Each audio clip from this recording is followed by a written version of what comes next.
안녕하세요 여러분, 반갑습니다. 한 주간 잘 지내셨습니까? 이제 고난주간을 맞이합니다. 이 참 의미 있는 주간에 함께 말씀을 나누게 되어서 기쁩니다. 우리는 베드로후서 말씀을 살펴보고 있습니다. 베드로후서는 마음을 일깨우는 편지였습니다. 베드로 사도가 아시아에 있는 여러 교회들을 향해서 너희의 진실한 마음을 일깨우려 한다, 그렇게 말하면서 이 편지를 쓰고 있죠. 이 편지를 처음 받았던 그 여러 교회들, 그리고 그 초대 교회의 그리스도인들이 이 편지를 통해서 어떤 영향을 받았을까요? 그들의 마음이 정말로 일깨워져서 영적인 삶에 큰 유익을 받았을까요? 예, 정말 그랬습니다. 놀라운 그들의 영적인 유익이 있었던 것을 우리가 역사를 통해서 볼 수 있어요. 그 첫 수신자 여러 교회들 중에 갑바도기아 교회라는 교회가 있었죠. 갑바도기아 이 교회 공동체는 정말 놀라운 공동체였습니다. 갑바도기아는 지금도 성지 순례를 하는 사람들이 꼭 가보기를 추천하는 그런 곳 중에 하나이지 않습니까? 많은 사람들이 그곳을 방문해서 깊은 감동을 받는다고 합니다. 그곳에는 이 석회암 바위를, 거대한 이 석회암 바위를 파서 만든 그런 지하 도시가 있습니다. 처음에는 지상에서 보이는 그 산 같은 석회암, 거기에 이제 굴을 파서 거기에 사람들이 살았습니다. 그런데 박해가 점점 더 거세어지고, 또 박해를 피해서 모여드는 그리스도인들은 더 많아지고, 그래서 사람들이 점점점 밑으로 깊이 파 들어가기 시작한 것이죠. 그곳을 조사해 보니 최대 50만 명이 그곳에서 생활했을 것이라고 그렇게 추측하기도 합니다. 1000개가 넘는 동굴교회가 있는데, 그 중에서도 데린쿠유라는 곳은 지하로 깊이가 120m, 층으로는 18층까지 건설되어 있다는 것입니다. 가장 깊고 거대한 동굴입니다. 그런데 그 동굴이 만들어진 것이 110년경이었을 것으로 그렇게 추측하고 있습니다. 110년이면 여러분 65년 정도의 이 베드로 후서가 갑바도기아 교회, 그곳의 그리스도인들에게 전해졌을 것인데, 그로부터 불과 40-50년 정도 후에 그 공동체, 그 지하 동굴이 만들어졌다는 것입니다. 매우 깊은 역사적인 연관성이 있는 것이죠. 그리고 그렇게 이 편지를 받고 그렇게 지하 동굴을 만들면서 공동체를 이루었던 그들이 1000년 이상 그곳에서 믿음을 지키면서 교회로 존재했었다고 그렇게 알려지고 있습니다. 어떻게 긴 시간, 그 오랜 시간을 거기에서 살 수 있었겠습니까? 그 힘이 어디에서 온 것이겠습니까? 예수 그리스도의 그 은혜와 그를 아는 지식에서 계속해서 자라가는 것. 그리고 베드로 사도가 권면하듯이 교회의 위기를 일깨우고 믿음을 지키려고 노력하고 깨어있고, 그리고 오늘 말씀처럼 마지막 때를 기다리면서, 주님 오실 것을 기다리면서 그렇게 살아갔던 것입니다. 오늘 우리가 묵상하는 이 말씀이 그저 신약 성경의 많은 구절들 중에 한 부분을 우리가 읽는 것이 아니라, 묵상하는 것이 아니라, 이 편지를 쓰는 베드로 사도의 마음이 우리에게 깊이 전해졌으면 좋겠습니다. 또 그 첫 수신자들처럼, 첫 수신자들이 그 편지를 받고 감격하면서 또 그 말씀을 붙들면서 믿음을 지켰던 것처럼 우리의 마음과 믿음이 일깨워지고 이 말씀을 붙드는 그런 시간이 되었으면 참 좋겠습니다. 오늘은 베드로후서 3장을 살펴볼 텐데, 그 중에서 8절부터 13절 그리고 17절 18절을 읽겠습니다. 사랑하는 자들아, 주께는 하루가 1000년 같고 1000년이 하루 같다는 이 한 가지를 잊지 말라. 주의 약속은 어떤 이들이 더디다고 생각하는 것 같이 더딘 것이 아니라, 오직 주께서는 너희를 대하여 오래 참으사 아무도 멸망하지 아니하고 다 회개하기에 이르기를 원하시느니라. 그러나 주의 날이 도둑같이 오리니 그날에는 하늘이 큰 소리로 떠나가고 물질이 뜨거운 불에 풀어지고 땅과 그 중에 있는 모든 일이 드러나리로다. 이 모든 것이 이렇게 풀어지리니 너희가 어떠한 사람이 되어야 마땅하냐. 거룩한 행실과 경건함으로 하나님의 날이 임하기를 바라보고 간절히 사모하라. 그날에는 하늘이 불에 타서 풀어지고 물질이 뜨거운 불에 녹아지려니와 우리는 그의 약속대로 의가 있는 곳이 새 하늘과 새 땅을 바라보도다. 그러므로 사랑하는 자들아, 너희가 이것을 미리 알았은즉 무법한 자들의 미혹에 이끌려 너희가 굳센 데서 떨어질까 삼가라. 오직 우리 주 곧 구주 예수 그리스도의 은혜와 그를 아는 지식에서 자라가라. 영광이 이제와 영원한 날까지 그에게 있을지어다. 아멘. 오늘 우리가 함께 묵상할 주제는 종말, 마지막 때입니다. 베드로 사도는 영적인 성장에 대해서 일깨웠습니다. 그리고 교회가 위기에 처해 있다는 것도 일깨웠습니다. 그리고 마지막으로 우리가 마지막 때를 살아간다, 말세를 살아간다는 사실을 일깨워주고 있습니다. 베드로 사도는 이 마지막 날이 매우 가깝다고 말씀합니다. 그날이 갑자기 도둑같이 임할 것입니다. 결코 더디 임하지 않습니다. 그래서 우리는 마음을 일깨워서 그날 마지막 때를 준비하는 삶을 살아가야 합니다. 먼저 우리는 이 말씀에 비추어서 종말에 대한 바른 이해를 가져야 합니다.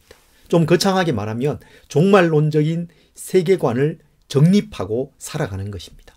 왜냐하면 종말을 부정하는 많은 사상들 그리고 삶의 태도들이 이 세상에 그리고 우리의 주변에 있기 때문입니다. 3절과 4절 말씀에 보면 먼저 이것을 알지니 말세에 조롱하는 자들이 와서 자기의 정욕을 따라 행하며 조롱하여 이르되 주께서 강림하신다는 약속이 어디 있느냐. 조상들이 잔 후부터 만물이 처음 창조될 때와 같이 그냥 있다 하니 그렇게 말씀하고 있습니다. 주님의 재림에 대해서 조롱하는 사람들이 있습니다. 그냥 모르는 사람들이라고 말하지 않습니다. 무지하거나 무감각한 사람들 그렇게 말하지 않아요. 조롱하는 사람들입니다. 고의적으로 하나님의 복음과 하나님의 그 구원에 대해서 그리고 예수 그리스도의 재림에 대해서 무시하는 악한 태도를 지적하고 있는 것입니다. 노아 시대에 그런 사람들이 있었죠. 노아를 통해서 홍수 심판이 명백하게 선포되었습니다. 노아가 배를 오랜 기간 동안 만들었는데 그것은 그 어떤 것보다도 강력한 메시지였죠. 그 큰 배를 고대에 오랜 시간에 걸쳐서 산 위에서 만드는 것, 그게 얼마나 강력한 메시지입니까? 그러나 누구도 노아의 말을 듣지 않았습니다. 심판에 대한 그 분명한 메시지를 무시하고 조롱하고 웃었습니다. 그래서 그 배에 탄 사람은 노아와 그의 가족 8명이 전부였던 것이죠. 소돔과 고모라 시대의 사람들이 또한 그랬습니다. 롯이 불과 유황으로 이 도시가 멸망할 것이라고 말했습니다. 그러나 사람들이 믿지 않았죠. 비웃었습니다. 롯의 딸들과 정혼한 그 사위들이 롯이 그 말을 전해 주었을 때에 그 말을 농담으로 여겼습니다. 농담으로 여겼어요.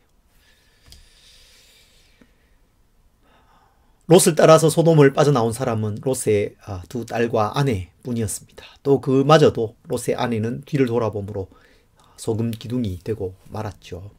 하나님의 말씀을 무시하고 조롱하고 농담으로 생각하는 사람들의 결말이 그랬다는 것입니다. 두려움으로 우리에게 다가오는 것이죠. 하나님의 말씀을 조롱하고 농담으로 생각하는 그런 사람들은 그 결말이 그렇게 될 수밖에 없는 것입니다. 우리 주변 사람들이 그렇지 않습니까? 주님의 재림에 대해서 말하면 무슨 광신도를 보는 것처럼 그렇게 생각합니다. 무시하고 조롱하는 것입니다. 이 세상은 종말을 무시하고 부정하는 세계관들로 가득합니다. 윤회 사상, 전생 그런 것들을 소재로 담고 있는 것들이 얼마나 많습니까? TV를 틀면 뭐 드라마나 이런 데서도 그런 세계관들이 공공연하게 이렇게 담겨 있는 것을 볼 수 있습니다. 이신론도 있습니다. 이신론은 하나님께서 지으신 이 세상이 완벽하기 때문에 저절로 잘 돌아간다는 그런 생각입니다. 그래서 하나님께서 더 이상 거기에 개입하실 필요가 없는 것이죠. 그리고 종말이나 심판 그런 것도 없다고 생각합니다. 4절에 보면 이 조롱하는 사람들이 말하기를 만물이 처음 창조될 때와 같이 그냥 있다. 그렇게 말합니다. 그냥 창조될 때부터 지금까지 계속 그냥 있었는데 이게 갑자기 멸망한다는 게 말이 되느냐. 그렇게 말한다는 것입니다. 그런데 여러분, 이런 사상 체계로서 종말을 부정하는 것보다 더 무서운 것이 있습니다. 그것은 삶을 살아가는 태도로서 종말과 하나님의 심판, 예수 그리스도의 재림을 부정하는 것입니다. 현세적인 삶의 태도입니다. 쾌락을 추구하는 삶의 모습입니다. 이게 더 무섭습니다. 왜 그렇습니까? 어느 순간 우리의 삶의 방식에 스며들기 때문이죠. 스며들어오고 있습니다. 우리가 그렇게 살아가고 있다는 것입니다. 그리스도인인 우리도 알고 있습니다. 지식적으로는 압니다. 말세인지 압니다. 예수님이 재림하신다는 것을 알고 있습니다. 그런데 삶의 태도를 통해서는, 살아가는 그 방식을 통해서는 거의 그것을 생각하지 않고 있는 것입니다. 아주 먼 훗날에 일어날 일인 것처럼 생각하거나 아니면 나와는 상관없는 것처럼 생각하는 것입니다. 5절에 보면 이는 하늘이 옛적부터 있는 것과 땅이 물에서 나와 물로 성립된 것도 하나님의 말씀으로 된 것을 그들이 일부러 잊으려 함이로다. 그렇게 말씀합니다. 일부러 잊으려 합니다. 그게 바로 그 말씀이죠. 모르는 것이 아닙니다. 그렇지만 고의로 애써서 그것을 잊고 살아가는 것입니다. 그것을 부정하면서 살아가는 것입니다. 이 세상에서의 삶이 전부인 것처럼 삽니다. 물질이 전부인 것처럼 삽니다. 오늘 즐기면서 살아가는 것이 전부인 것처럼 삽니다. 이 세상을 살아가는 사람들의 삶의 모습이 그렇습니다. 이와 같은 조롱하는 사람들을 조심해야 됩니다. 하나님의 날이 가깝다는 사실을 우리가 다시 생각해야 되는 것입니다. 우리의 삶 속에 그 사실을 깊이 고려해야 합니다. 그렇게 우리의 마음을 일깨워야 하는 것입니다. 그렇지만 여전히 우리에게 풀리지 않는 여러 문제들도 있습니다. 주님의 날이 그렇게 가깝다면 왜 이렇게 더딘 것처럼 느껴지는가? 예수님께서 곧 오신다고 약속하셨고 사도들도 주의 날이 도적같이 온다고 말씀했는데 왜 2000년이 지난 지금까지 주님 오시지 않는가? 그런 질문을 할 수 있지 않겠습니까? 베드로 사도가 이 편지를 쓰는 시대에도 사람들이 그런 질문을 가지고 있었습니다. 그들은 사도들이 살아있을 동안에 주님이 재림하실 것으로 생각했습니다. 그들은 살아서 주님 오시는 것을 목격할 것이라고 기대했어요. 그런데 성도들이 한 사람 한 사람 세상을 떠나가고 있는데, 사도들도 이제 떠나가고 있는데 주님은 오시지 않는 것입니다. 그런 의문에 대해서 지금 베드로가 대답하고 있습니다. 베드로의 첫 번째 대답은 하나님께 시간은 의미가 없다는 것입니다. 하나님께 시간은 의미가 없습니다. 하나님은 영원하신 분이십니다. 시작도 없고 끝도 없고 무한하신 분이시죠. 하나님께서 여러분 영원하시다는 것은 시간이 끝없이 계속 지속된다는 뜻이 아닙니다. 영원하다는 것은 시간의 통제와 시간의 지배를 받지 않는다는 것입니다. 시간을 초월해 계신다는 것입니다. 여러분, 시간도 하나님께서 지으신 피조물이잖아요. 하나님은 시간을 초월해서 존재하세요. 시간은 하나님께 아무 의미가 없습니다. 8절에서 이렇게 말씀하죠. 사랑하는 자들아, 주께는 하루가 1000년 같고 1000년이 하루 같다는 이 한 가지를 잊지 말라. 이 사실을 우리가 꼭 기억해야 됩니다. 시간은 의미가 없습니다. 하나님은 영원하신 분이시기 때문에 하나님은 시간을 넘어서 존재하시는 분이십니다. 하나님의 때는 우리의 시간, 우리의 생각과 다른 것입니다. 하나님께서 예수님을 통한 구원을 이루시기 위해서 구약의 그 긴 역사를 통해서 구원을 준비하셨잖아요. 그리고 역사의 어느 시점에 예수님을 보내셔서 그것을 이루셨습니다. 여러분, 그것을 생각한다면 하나님께서 이제 그 구원이 온 땅에 완성되고 성취되고 하나님의 크신 일이 다 이루어지는 그것을 위해서 2000년에 걸쳐서 이 모든 일들을 진행해 가시는 것, 그것이 이상한 일이 아닌 것이죠. 오히려 자연스러운 일이 아니겠습니까? 크신 하나님께서 큰 일을 역사 속에서 이루어가고 계시는 것입니다. 또한 베드로 사도는 주의 약속이 더딘 것처럼 느껴지는 이유는 하나님께서 오래 참으시기 때문이다. 그렇게 대답하고 있습니다. 9절이죠. 주의 약속은 어떤 이들이 더디다고 생각하는 것 같이 더딘 것이 아니라 오직 주께서는 너희를 대하여 오래 참으사 아무도 멸망하지 아니하고 다 회개하기에 이르기를 원하시느니라. 아멘. 여러분, 우리는 모두 죄인 아닙니까? 이 세상에 존재하는 모든 사람들이 다 죄인이잖아요. 하나님의 은혜와 긍휼하심, 오래 참으심이 아니면 우리는 소망이 없습니다. 살아갈수록 여러분 더 깊이 느끼는 것이 참 인생에 소망이 없구나. 그래서 하나님의 은혜가 정말 필요하구나.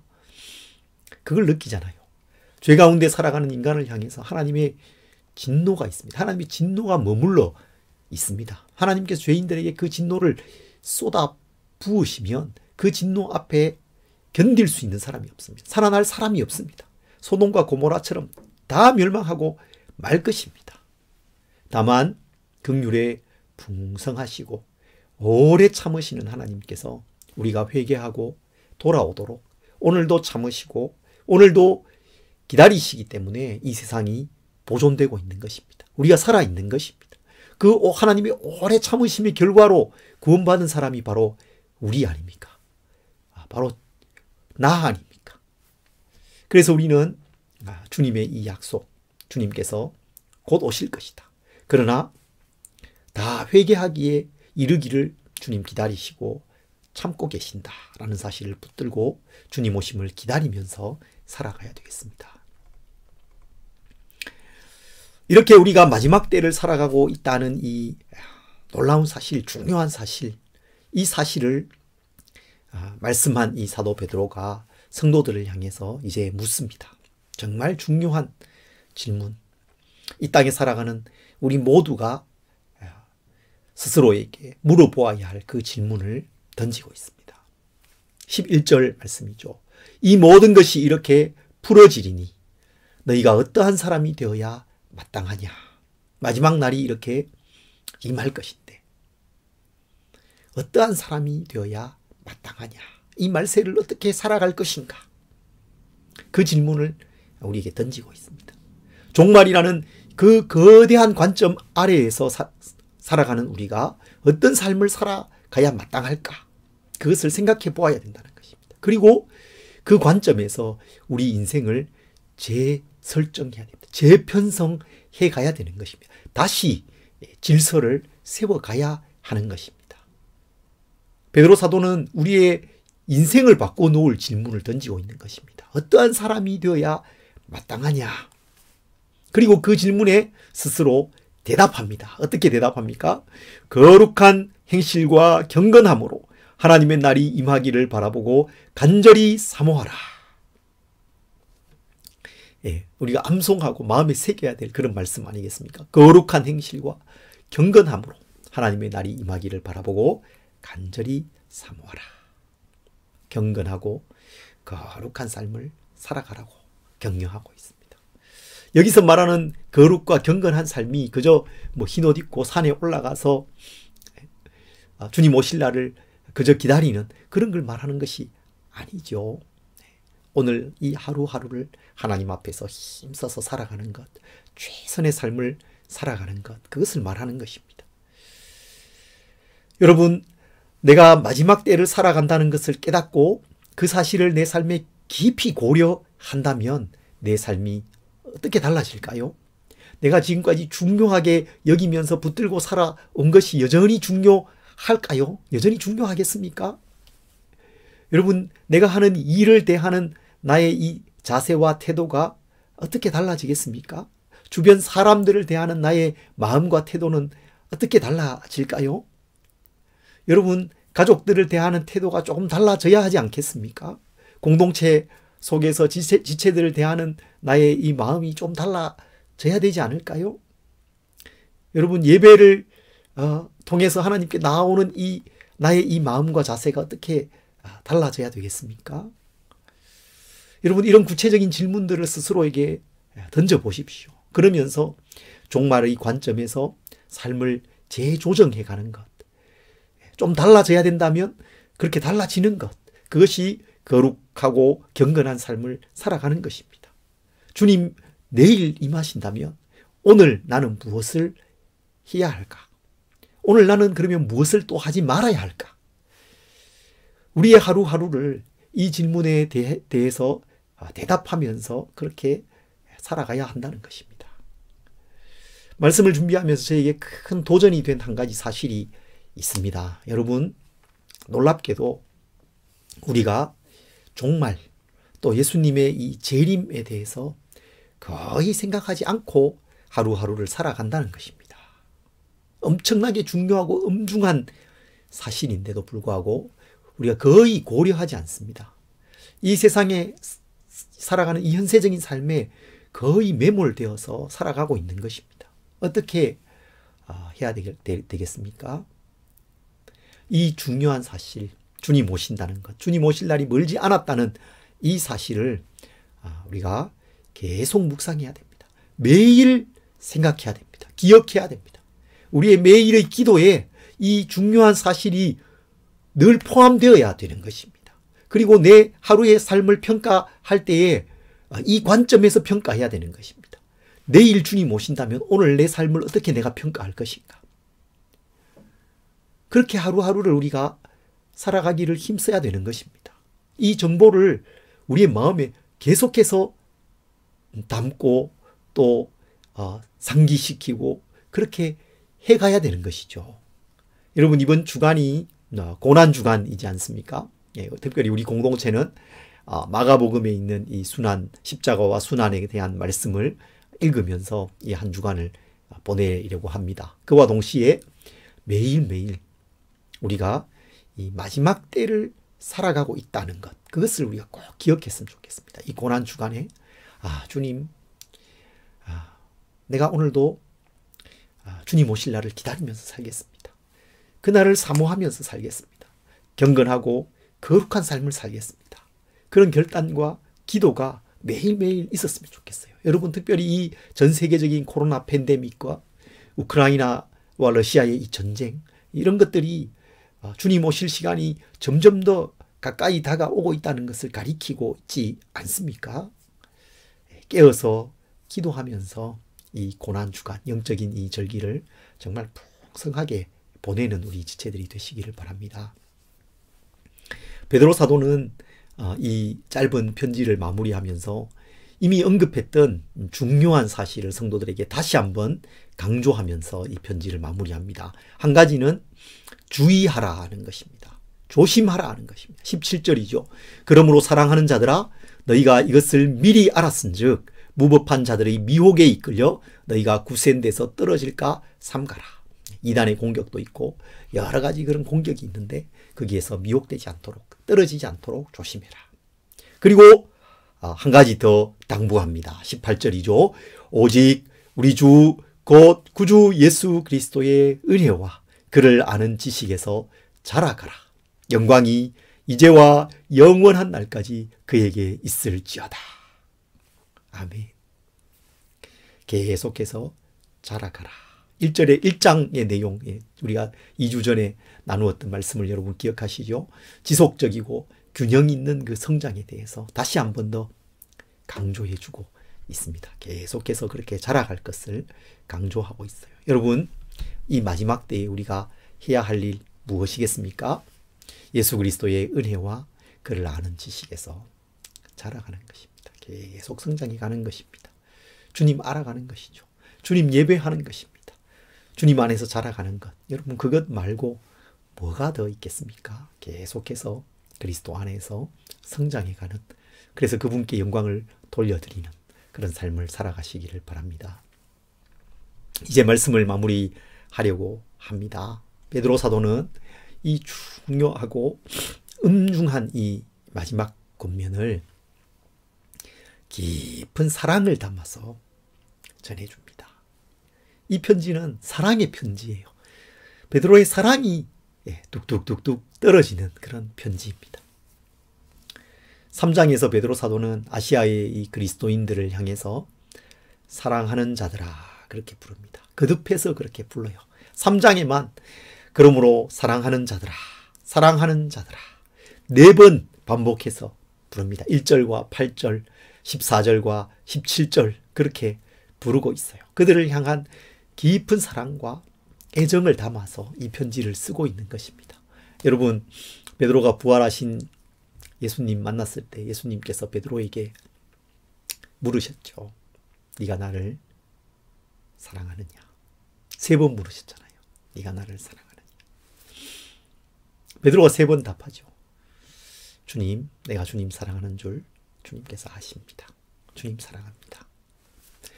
그렇게 대답했던 이 베드로가 이제 주님의 그 당부에 따라서 교회를 치면서 주님의 양을 치면서 주님의 양을 치는 목자로서 편지를 쓰면서 그 교회의 그리스도인들을 향해서 사랑하는 자들아, 그러므로 사랑하는 자들아, 사랑하는 자들아 부르고 있습니다. 4번 부르는 거예요.